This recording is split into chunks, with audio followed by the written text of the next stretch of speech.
আমি খুব অবাক হয়ে গিয়েছি। গত পরশুদিন একটা হাদিস পড়ছিলাম সকালে, আমি হাদিসটা পড়ে আমি একটু অবাক হয়ে গিয়েছিলাম। আল্লাহ তাআলা যখন এই পৃথিবী তৈরি করলো, যখন পৃথিবীটা আল্লাহ তাআলা তৈরি করলো, তখন তিনি হাদিসে আছে যে উনি শনিবারে পৃথিবীটা তৈরি করলেন। পৃথিবীটা তৈরি করার পরে পৃথিবীটার মধ্যে কম্পন শুরু হয়েছে, কাঁপাকাঁপি শুরু হয়েছে, কাঁপাকাঁপি শুরু হয়েছে পৃথিবীটা। যখন পৃথিবীটা কাঁপাকাঁপি শুরু হয়েছে, তখন আল্লাহ তাআলা কাঁপাকাঁপি বন্ধ করার জন্য পাহাড় বসিয়ে দিলেন। প্যারাক শুরু রবিবারে। আপনারা জানেন শনিবারে হচ্ছে পৃথিবী তৈরি করা হয়েছে, রবিবারে পাহাড় পর্বত তৈরি করা হয়েছে, প্যারাক স্বরূপ তৈরি করেছেন। প্যারাক তৈরি করার পরে পৃথিবীর আপনারা জানেন পৃথিবী নিজের অবস্থায় প্রায় 650 পার আওয়ার, প্রতি ঘন্টায় 650 কিলোমিটার বেগে মুভ করে। আপনি চিন্তা করতে পারেন পৃথিবীতে আমরা গাড়ি চালাই 100-150, এবং আমি কিছুদিন আগে চায়না গেছিলাম, চায়না যে বুলেট ট্রেন আছে সেটি চলে 350-400, 650 এত স্পিডে চলে এটি পৃথিবীটা।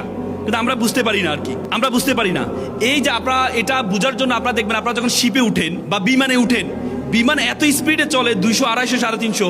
আপনার কি মনে হয় আপনি বসে থাকেন না? আমরা স্থিরভাবে বসে থাকি না? আপনি একটা গ্লাসের পানি নিয়ে গ্লাসটা রাখেন, গ্লাসটা কি কম্পন করবে? না, কারণ এটা স্পিডটা বাহিরে, এর ভিতরে স্পিডটা বোঝা যায় না। তেমনি পৃথিবীটা যে এত দ্রুত চলছে, আমরা যে ভিতরে আছি, আমরা সেই বিমানের মতো। বিমান আবিষ্কার যদি না হতো, জাহাজ আবিষ্কার যদি না হতো, আপনারা যারা মেরিন ইঞ্জিনিয়ার আছে তারা জাহাজ অনেক স্পিডে চলে, কিন্তু ভিতরে বোঝা যায় না যে এত স্পিডে চলছে। মনে হচ্ছে যেন জাহাজটা দাঁড়িয়ে আছে, বাইরের দিকে তাকালে মনে হচ্ছে জাহাজটা চলছে। তেমনি পৃথিবীটা এবার কম্পন শুরু হয়েছে। যখন কম্পন শুরু হয়েছে, তখন আল্লাহ তাআলা প্যারাক দিয়েছেন, প্যারাক দিয়ে এটা কি করেছেন? স্থির করেছেন। তখন ফেরেশতারা বলল, ফেরেশতা তো অবাক হয়ে গেল যে একটা পাহাড় দেওয়ার সাথে সাথে পৃথিবীটা নড়াচড়া বন্ধ হয়ে গেল।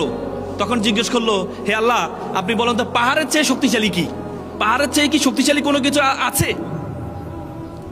পাহাড়ের চেয়ে কি শক্তিশালী কোনো কিছু আছে?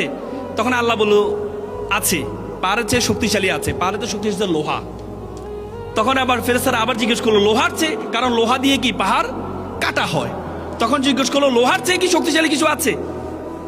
তখন আল্লাহ বলল, নাম আছে। সেটি কি? আগুন। কারণ আগুন দিয়ে কি হয়? লোহাকে কি গলানো হয়। তারপরে ফেরেশতারা আবার কিউরিসিটি হিসেবে জিজ্ঞেস করলো, হে আল্লাহ, আগুনের চেয়ে কি শক্তিশালী কিছু আছে? তখন বলল, কি আছে? পানি। মা, পানি। কারণ পানি দিয়ে কি হয়? আগুন নিবানো হয়। এরপর আবার জিজ্ঞেস করলেন, পানির চেয়ে কি শক্তিশালী কিছু আছে? তখন আল্লাহ বলল, নাম রেহ। রেহ মানে কি? বাতাস। কারণ বাতাস দিয়ে পানিকে যে জলোচ্ছ্বাস তৈরি হয়, বাতাস। তখন ফেরেশতারা আবার জিজ্ঞেস করলো, হে আল্লাহ, শাইয়ে আসাদ মিনাল রেহ, মানে এটার চেয়ে কি শক্তিশালী কোনো কিছু আছে?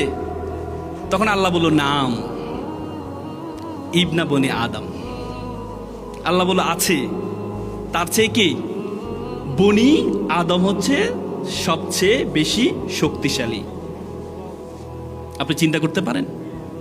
আপনি চিন্তা করতে পারেন আল্লাহ তাআলা এত কিছু পাহাড় তৈরি করেছেন কম্পন বন্ধ করার জন্য। আল্লাহ তাআলা কিন্তু কোরআনে বলেছেন, আল্লাহ তাআলা বলেছে, আলাম নাজ আলিল আরদা মিহাদ, আমি পৃথিবীটাকে বিছানার মতো, মিহাদ মানে হচ্ছে বিছানার মতো সমতল করিনি। ওয়াল জিবালি কাবাদ, তার মানে কি? আমি পাহাড়কে করেছি অ্যাজ লাইক এ স্পেক্স, প্যারাক হিসাবে। আল্লাহ তাআলা কোরআনে বলেছেন। তার মানে এত কিছু পাহাড় পর্বত, পানি, আগুন, সব কিছুর চেয়ে সবচেয়ে বেশি শক্তিশালী হচ্ছে কি? মানুষ। মানে আল্লাহ তাআলা মানুষকে সৃষ্টি করেছেন।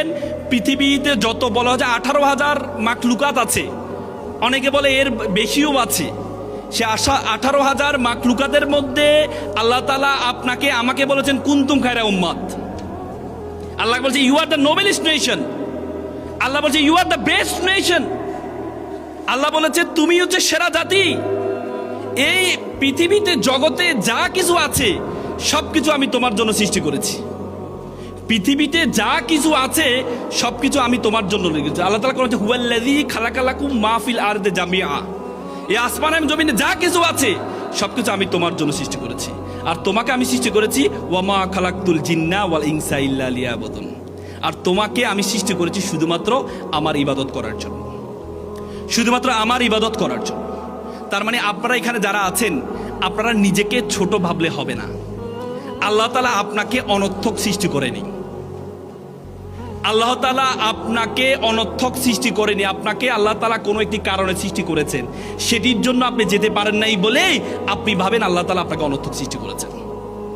আজকে আপনারা দ্বন্দ্ব করেন প্রকৌশলী ডিপ্লোমা ইঞ্জিনিয়ার হবেন নাকি বিএসসি ইঞ্জিনিয়ার হবেন, দশম গ্রেডের চাকরি হবে, 30% কোটা থাকবে কি থাকবে না, এখানে কি বিএসসি ইঞ্জিনিয়াররা চাকরি করে অ্যাপ্লাই করতে পারবে কি পারবে না, এই চিন্তা করেন। এই চিন্তা করবেন না, এই চিন্তা করবেন না।